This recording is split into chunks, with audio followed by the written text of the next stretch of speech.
T'as l'impression d'être pas grand-chose dans un univers qui grandit en te laissant derrière. Tu te sens à contre-courant. Tu vis des déceptions face à tes attentes et tu ressens toujours des regrets face à ton passé. Tu te demandes comment ça serait aujourd'hui si tu avais fait d'autres choix. Ben moi aussi. J'ai longtemps eu la conviction que j'étais pas grand-chose et que je devais penser et agir comme tout le monde et suivre le flot. Ben je t'annonce que je me suis plantée sur toute la ligne. Mon nom est Julie Larcher et je te reçois dans mon podcast Si j'avais su, qui traite en humour, avec sérieux, mais avec authenticité, de tous les sujets, même les plus tabous, pour mettre au jour sans retenue des déceptions, des réussites, des défis, en t'invitant à créer avec d'autres angles de vue ta propre perception de ce que pourrait être ta vie. Sans prétention, je te parle de sujets chauds, stimulants, inconfortables, amusants, stressants et désinvoltes, à la fois remplis de bon sens et de pistes de réflexion. Je t'invite donc pour une bonne jase près du feu avec un café, en marchant dehors ou sur ton tapis ou encore dans ton auto, comme une vieille amie pour te parler de ce que j'ai appris et de ce que j'ai compris, parce que si j'avais su. Bienvenue à ce premier épisode non officiel de Si j'avais su. Alors aujourd'hui, c'était l'épisode que j'ai nommé chaleureusement l'épisode numéro 00P et P pour la présentation officielle de qui je suis. Alors dans l'intro, je me suis nommée, évidemment, mon nom c'est Julie Larcher et j'avais envie, avant de commencer cette saison de podcast que je te présente sous peu, en fait, j'avais envie de me présenter, j'avais envie que tu saches c'est qui va te faire une jasette à toutes les semaines, c'est qui cette fille-là, qu'est-ce qu'elle fait dans la vie, c'est quoi qu'elle mange en hiver, parce qu'il faut que tu saches que je ne suis pas mieux que toi, je ne suis pas moins que toi, je suis pas une personne spéciale, j'ai pas un talent exceptionnel en quelque chose, je suis juste une humaine qui avait envie de se raconter à d'autres humains puis de permettre à la personne qui m'écoute, dont toi aujourd'hui qui prend cet instant, de savoir que tu n'es pas tout seul dans ce que tu vis, que tu n'es pas tout seul à avoir vécu de la culpabilité, des regrets, puis peut-être même que tu es encore là-dedans, que tu saches qu'il y a plein de gens comme toi, puis moi, qui vivent la même chose à différents degrés, dans différentes situations. Et je voulais vraiment que tu saches avec qui tu vas t'entretenir dans les prochaines semaines. Alors, je te passe ça brièvement. Je suis issue d'une famille qui avait pas vraiment beaucoup d'argent dans les quartiers du centre-ville de Québec dans les années 80. C'était pas nécessairement joyeux comme environnement. Il y avait beaucoup de pauvreté, beaucoup de violence également. La consommation était très, très présente, prostitution et compagnie. Alors, j'ai été élevée dans un environnement qui, somme toute, m'a quand même permis de grandir de façon, je te dirais, confortable. Tu sais, on n'avait pas beaucoup d'argent à la maison. Mon père, souvent, son emploi se terminait un mois avant Noël. Fait qu'avec le chômage, tu t'imagines que notre temps des fêtes était jamais vraiment wow. Mais ceci dit, mes parents se sont toujours organisés pour qu'on manque jamais de rien sur la table. On a toujours mangé, même si des fois, ça s'est soldé par des sandwichs au beurre d'arachide. On n'a jamais manqué du minimum requis pour être bien. Mes parents ont fait le gros possible dans cet environnement-là. Et en plus, je te dirais d'avoir une pauvreté financière, on était également dans une pauvreté culturelle.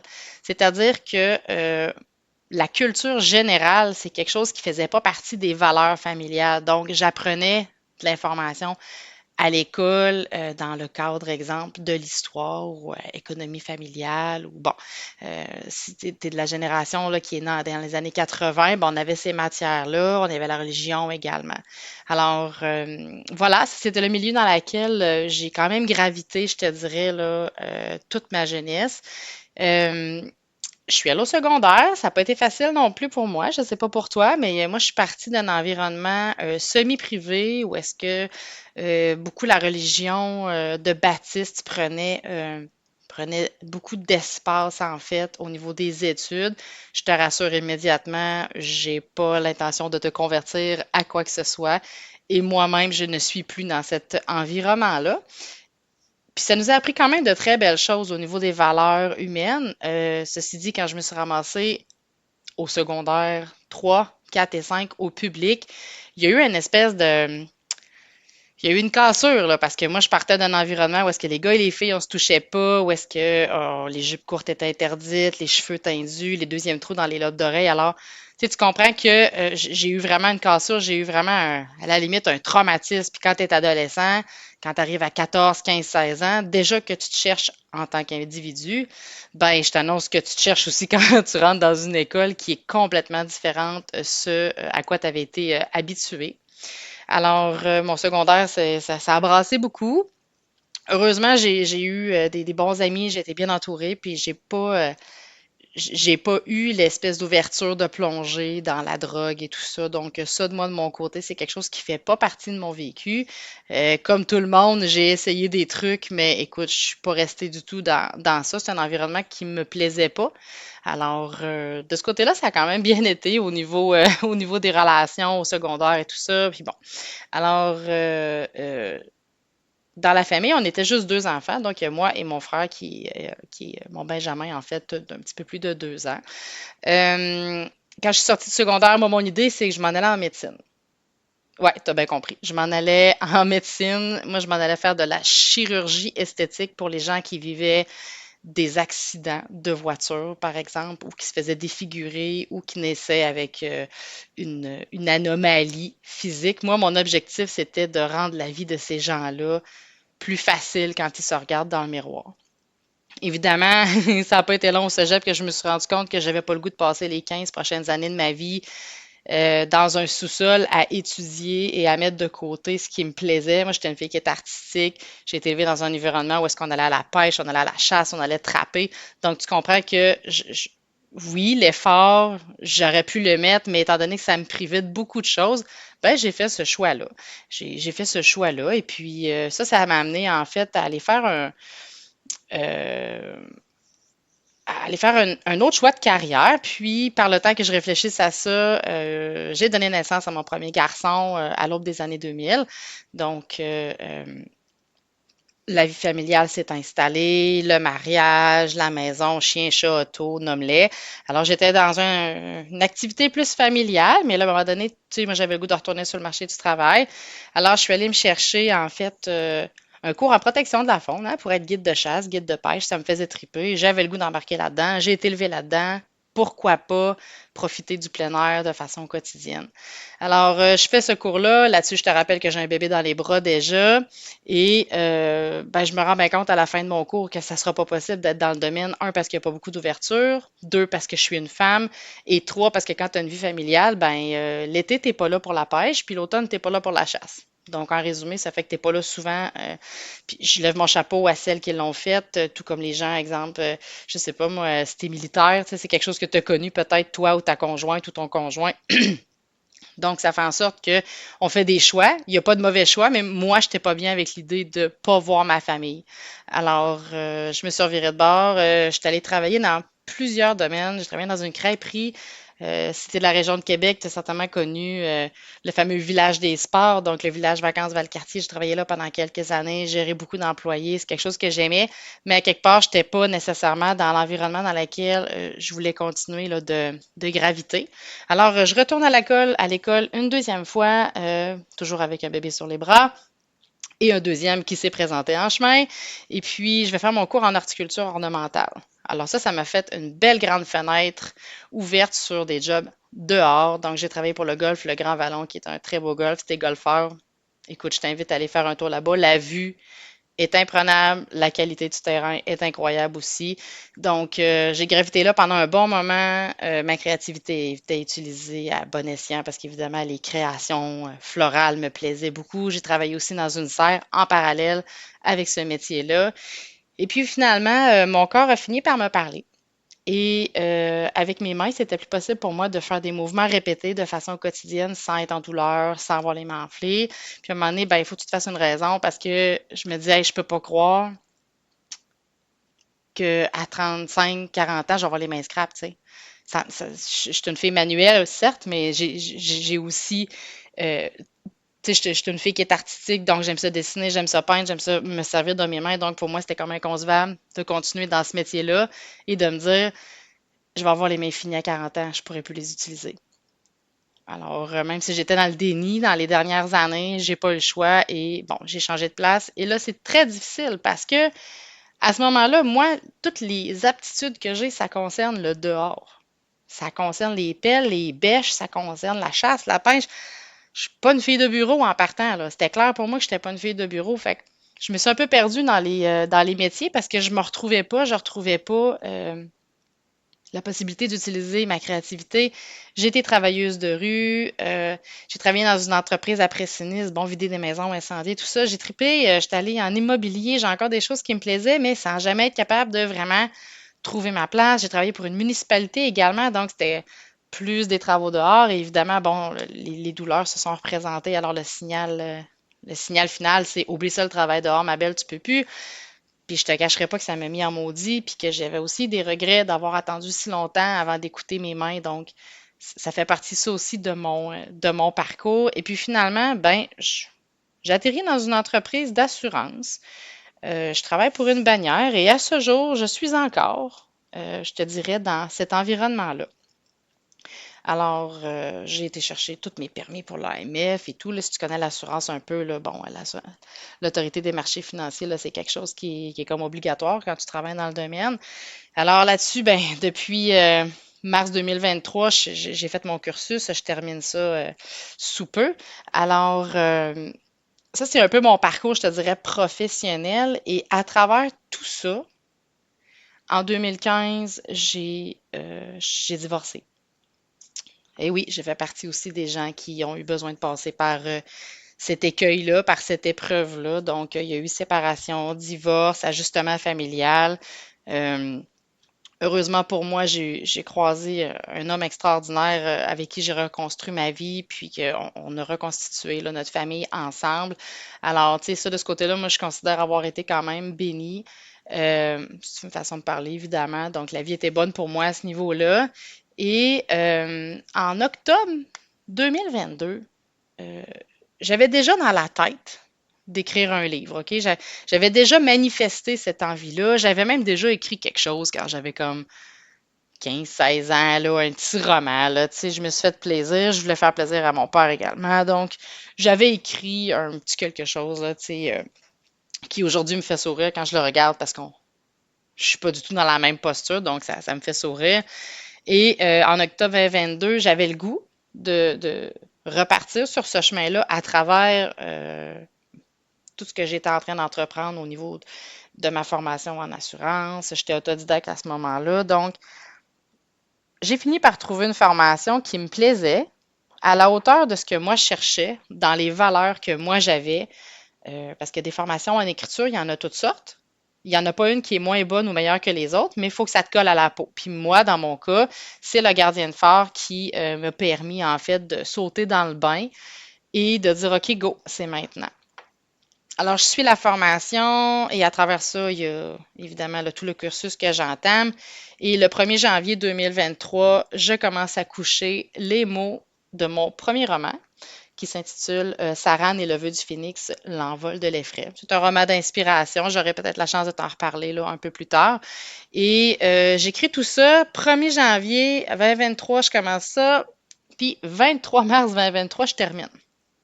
Je termine, je suis fière, je suis contente. J'ai une belle équipe derrière moi qui m'accompagne. La maison d'édition Un million de rêves qui est là pour m'aider, pour m'accompagner. Et malgré tout, malgré cet accomplissement-là, il me manque quelque chose. Il me manque quelque chose. J'ai le goût d'écrire autre chose, mais tu sais, des fois, là, les stéréotypes, les idées déjà préconçues de, ben là, si je fais un livre, puis j'en fais une trilogie, je vais les écrire d'abord, puis après ça, je vais passer mon tour à autre chose. Je vais me lancer sur un autre projet, mais ça doit. Écoute, ce projet-là me travaillait tellement que ça m'empêchait d'écrire la suite de mon roman. Donc, j'ai comme pas pu vraiment m'opposer à ce que la vie m'imposait, puis j'ai fait le grand saut et en moins d'un mois, j'avais écrit mon recueil qui s'appelle Si j'avais su, qui est évidemment le nom du podcast que tu écoutes en ce moment. Et en écrivant ce livre-là, je me suis rendu compte que j'avais réussi à transformer de la culpabilité puis des regrets de ce que j'aurais dû faire, de ce que j'aurais pu faire, de ce qu'il aurait fallu faire, de j'aurais donc dû, puis si j'avais su, j'aurais fait autrement, pour me rendre compte que j'avais transformé ça en information puis que j'utilisais aujourd'hui ces informations-là. Mais je t'annonce que je suis pas guérie, là. Je ne suis pas spécialiste dans quoi que ce soit. Je suis pas coach de vie. La dernière chose que je veux que tu penses de moi, c'est que j'essaie de te dire comment penser et comment réfléchir. Moi, ce que j'ai le goût de faire avec mon projet de podcast, en fait, c'est de te faire une petite jase. Puis si ça peut t'amener des réflexions, t'amener sur des pistes ou te dire, ah, justement, tu sais, je me demandais, je sais pas, moi, c'est comment telle relation, j'ai été capable de le gérer ou des activités et des rêves que j'ai accomplis, par quoi je suis passée pour me rendre là. Puis j'ai pas la science infuse en rien, là. J'ai pas de recette magique à te proposer non plus. Puis des recettes magiques, tant qu'à moi, ça n'existe pas. Il y a toutes sortes de façons de s'accomplir, il y a toutes sortes de façons d'avoir des premières fois sans se fier à ce que tout le monde dit autour de nous. Alors, dans cet axe-là, ben, ça m'a permis, si j'avais su, m'a permis en fait de faire beaucoup de premières choses. C'est-à-dire, bon, premier livre, deuxième livre. J'ai même fait une petite, je dis petite, mais en fait, une quand même longue conférence d'1 heure à mon lancement. J'avais jamais fait ça. Je me suis préparée. La vie m'a amené des gens qui connaissaient l'informatique. J'ai été capable de m'éduquer. J'ai appris pour finalement pouvoir lancer la conférence, de pouvoir mettre en ligne également le podcast que tu entends aujourd'hui. Et c'est l'ensemble de tout ce que j'ai fait et des regrets et de ma culpabilité. Alors, maintenant, tu sais pourquoi le podcast Si j'avais su existe. Tu sais également qui je suis. Alors, comme je te l'ai dit, je suis pas mieux qu'un autre. J'ai pas plus de valeur que n'importe qui d'autre. J'ai pas plus de valeur que toi. On a tous notre valeur et notre faire valoir, c'est à nous de le travailler puis de le transporter. Fait que moi, ce que je souhaite t'apporter pendant ces tête-à-tête-là, c'est que tu puisses avoir des réflexions en essayant de ne pas tomber dans ta culpabilité ou dans tes regrets. Puis je te le dis, là, je te fais une prédiction, ça va t'arriver. Il y a des moments où tu vas dire, oh my God, que ça me fait mal. Ah, je l'ai tellement vécu comme ça. Ou non, peut-être qu'à l'inverse, tu vas te dire, ben voyons, c'était pas si pire que ça. Mais dans tous les cas, rappelle-toi, quand tu vas être dans ta posture de culpabilité puis de regret, rappelle-toi que tu fais toujours du mieux à chaque instant. Moi, je suis convaincue que chaque humain, quand il prend une décision, c'est dans le but d'être dans une meilleure posture. Que ce soit de changer d'emploi, de divorcer, de demander une garde partagée, d'acheter une maison, de déménager à l'extérieur, peu importe ce que tu décides de faire, d'emblée, quand on fait quelque chose, je suis convaincue que on le fait pour améliorer notre situation. Alors, pourquoi être dans les regrets si à ce moment-là, toi, tu as pris une décision pensant que c'était le mieux? Mais des fois, on base nos décisions sur des demi-vérités, de la désinformation, puis même de l'ignorance. Mais ça fait partie du jeu, puis tout le monde, dans une certaine mesure, va le vivre. Puis un autre point que je trouve important de t'apporter, c'est qu'il n'y a pas de drame. De façon générale, il n'y a pas de drame dans nos vies, mais c'est le drame qu'on y accorde qui fait que là, on voit plus clair, on n'a pas les idées claires, on voit pas les solutions parce qu'on est tellement dans la position du drame. On s'entend ici, là. Si tu me racontes que tu as perdu ta conjointe, un enfant, tes parents, quelque chose qui est vraiment, selon moi, dramatique, parce qu'au moment où ça se produit, en effet, c'est émotionnellement demandant. Tu sais, je veux pas jouer cette game-là, là. Je veux dire, il y a des exceptions à la règle, on va dire, mais de façon générale, moins tu mets de drame dans ta vie, puis plus c'est facile de prendre position, de prendre des décisions, de faire des choix pour toi. Puis dans tout ce que je vais te partager, j'aimerais ça aussi que tu te demandes, tu sais, ah ben moi aussi, je regrette de ne pas avoir fait ça. OK, je veux que tu te demandes aussi, aujourd'hui, est-ce que tu pourrais le refaire? Est-ce que tu peux essayer de le faire? Qu'est-ce qui t'a empêché de le faire? Pourquoi tu étais dans cette situation-là? Qu'est-ce qui ferait qu'aujourd'hui, peut-être tu pourrais mettre ça en place ou c'est plus à l'ordre du jour, parce que ça, c'est possible aussi. Alors, ça, c'est toutes des choses qui vont t'appartenir. Puis, j'aimerais ça te dire que peu importe les décisions que tu prends dans ta vie, Peu importe les choix, peu importe les petits changements que tu veux apporter. Je sais que là, la grosse mode, c'est le développement personnel, puis faire le premier pas, les intentions, investir en soi. Il n'y a pas de mauvaise façon de le faire.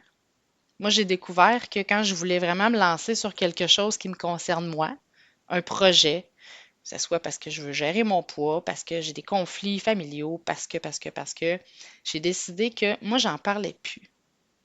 J'en parlais plus. J'ai décidé de faire mon livre, j'en ai pas parlé à personne, donc je me suis pas occupée de ce que les gens avaient à me dire à propos de mon projet parce qu'ils n'étaient pas au courant. Donc, nécessairement, ça m'impactait pas. Puis moi, j'étais sensible à ça. Alors, vu que je me connais, j'ai décidé de pas le dire.